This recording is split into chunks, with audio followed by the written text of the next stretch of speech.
Hello everybody, Tracy Sizemore here. August 21st, RPG a Day, day 21. Almost there, getting there. And I have to be honest, this has been difficult. Not difficult in the sense of I can talk about RPGs, that's no problem, obviously. But this has been difficult in doing videos for it because I'm transgender. And watching myself on camera is difficult because I just don't feel the same way. What people see, what you are seeing right now, this is not how I feel. And when I look at myself, it just doesn't. It's really disappointing. I don't know. That's the best way I can describe it. And you're not signing up for me explaining this, but it's been hard to do because just seeing myself on camera is a exercise in endurance. It's sort of painful. I don't know. But on the other hand, I feel like there's something about seeing somebody answer the questions and letting them talk about them in a personal way rather than just writing them down that makes it better. Or maybe seeing or hearing, however I did it. I decided not to do it in a podcast form for whatever reason.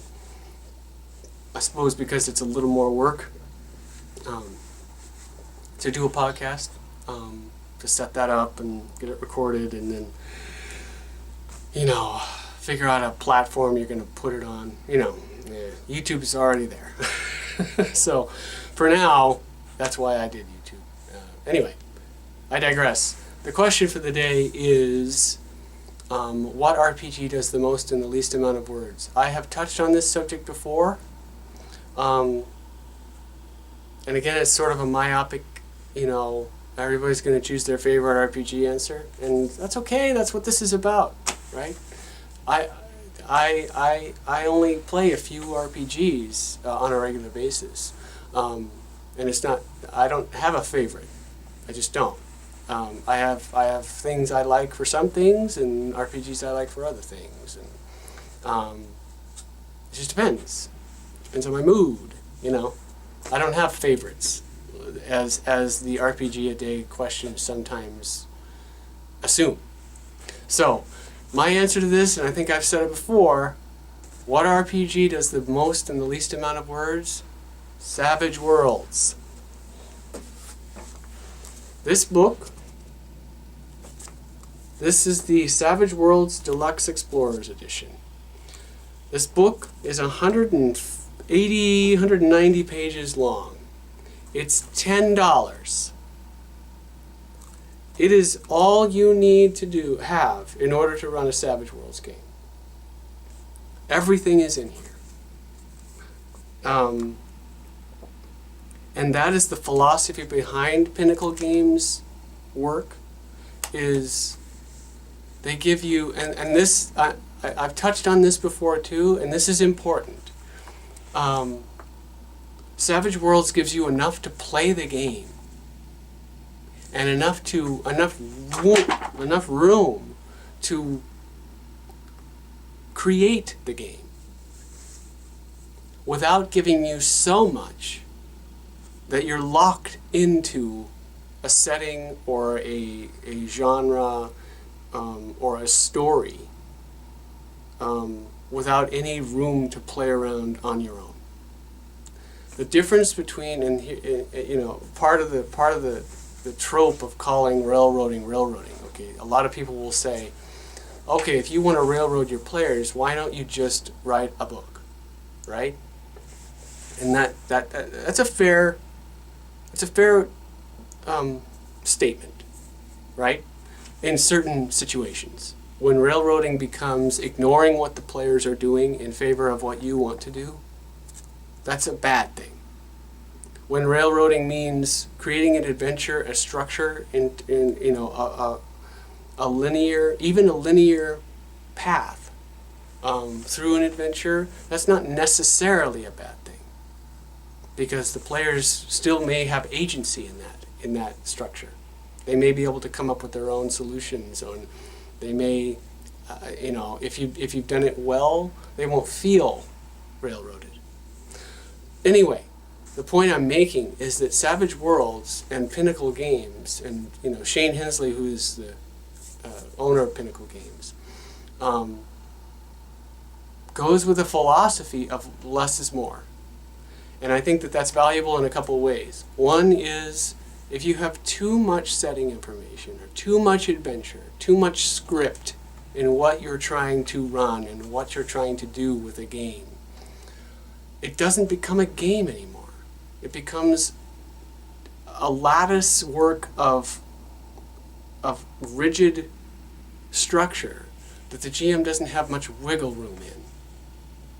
And I've experienced this with other games where it's like, oh, you know, the way they've written this, it feels like when the players have contact with this module or this adventure, this written adventure, things are going to go haywire, and they don't give me enough here in this adventure to know what to do with that. They've given me everything else. They've said, you know, here's the details and the details and the details if you follow this path. If this is how it goes. If it goes off that path, you're sunk. You basically have to take this thing and throw it off because it doesn't help anymore. Savage Worlds is different, at least with their settings and their philosophy, because they give you what you need to know in terms of, here's what the bad guys are doing, here's what they will do without player involvement, here's the timeline of how they're going to do it, and here are some ideas about what the players might end up doing to solve this problem. But ultimately, all that's important is what the bad guys are doing and what they will do without player involvement. It is up to you to figure out, you, the GM and the players, to figure out how to stop the bad guys from doing what they're going to do. And there's a different way of writing that gives you the freedom to say, you know what? It doesn't have to be this way. It can be this way. And I can adapt based on what the players do. And I think that there's a lot of value in that, especially when you're considering the difference between a book and a game. Because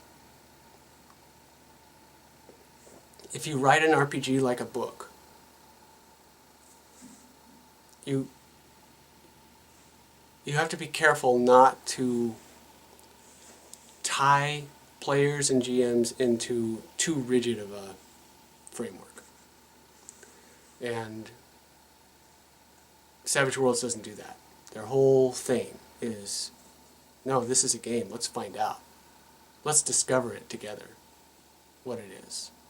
They give you plenty to go on, but they don't give you too much so that you drown in it. And I think I find that very valuable. Other people may want more scripted adventures and to be more rigid about it.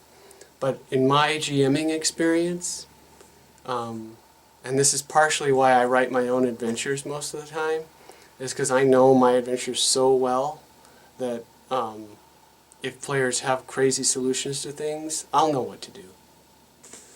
But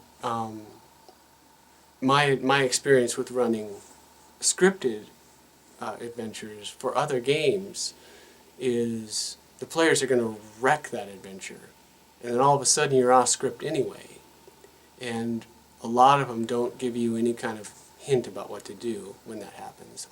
They just assume that, oh, the players are going to do this, so don't worry about it. They, you know, blah, blah, blah, blah, blah. And when they do this instead, you got nothing. And all of a sudden you're like, well, okay, but I don't know these characters well enough to understand what their motivations are. They're not telling me that. They're telling me what they do. They're not telling me who they are. So anyway, I'm digressing and probably digging myself a big hole, but that's my thought about that, and that's my answer to the question. What RPG does the most with the least words? Savage Worlds. That's my answer. Okay, talk to you tomorrow.